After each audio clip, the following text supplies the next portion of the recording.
Welcome back to Spacey Talk channel. Content today is: NASA seeks information on developing Deep Space Gateway module.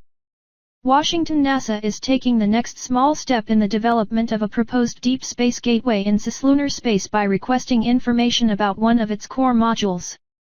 A Request for Information, RFI, released by NASA July 17, seeks information from industry regarding their capabilities to build a Power and Propulsion Element, PPE, a module that will produce electrical power and provide chemical and electrical propulsion for the gateway. As currently envisioned by NASA, the PPE would be the first element of the gateway, launched as a CO-manifested payload on the first crewed space launch system launch, taking advantage of the additional payload capacity provided by the Block 1B version of the SLS.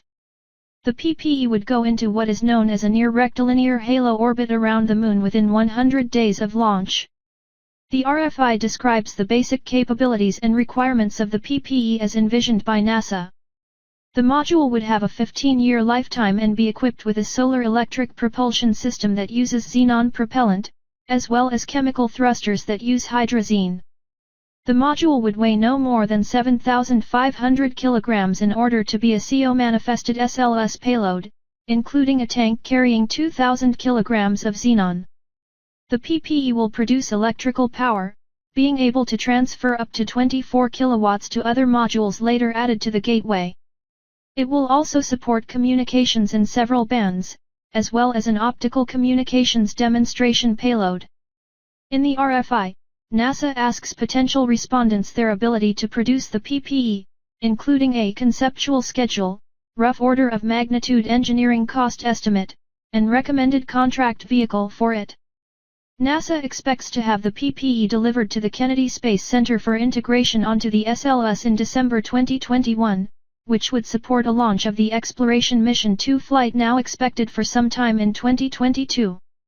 NASA hopes that the module can build on early design work for the asteroid redirect mission, whose robotic spacecraft would have also used solar electric propulsion to travel to and from a near-Earth asteroid. Identify a conceptual design you would use as a starting point and what changes you believe are warranted to address PPE capability statements, NASA instructs industry in the RFI. NASA also asks industry to address several other issues in the RFI.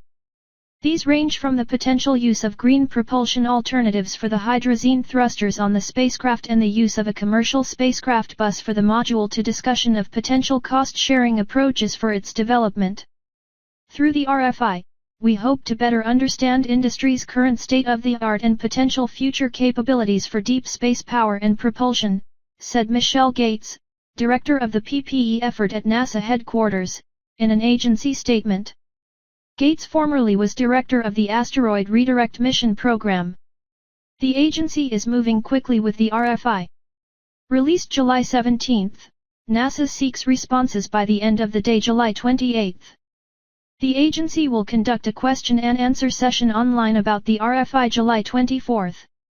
In addition to the RFI, NASA plans to release a broad area announcement in August, under its existing Next Space Technologies for Exploration Partnerships, Next Step, program, related to development of the PPE. That announcement will seek proposals for short-term studies to address technical issues involving the PPE, including its power and propulsion systems as well as other key subsystems. The RFI and planned Next Step studies are NASA's next tentative steps in the development of the Deep Space Gateway concept. NASA describes the gateway as a lunar orbiting, crew-tended spaceport that would also include a habitation module and docking ports for the Orion crew spacecraft and separate cargo spacecraft. The gateway's additional modules would also be delivered to cislunar space as CO-manifested payloads on future SLS launches. Crews would visit the gateway on Orion missions, spending up to several weeks there before returning. The PPE would allow the gateway to change orbits, including moving closer to the Moon to support any potential later missions on the lunar surface.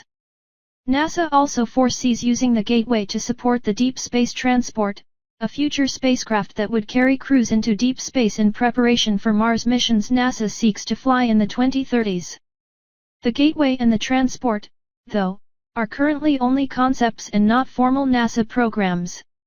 The Gateway remains under study, and NASA did not request funding for it as a standalone program as part of its fiscal year 2018 budget request. Thank you for your watching my video. Please like and subscribe my channel for more video.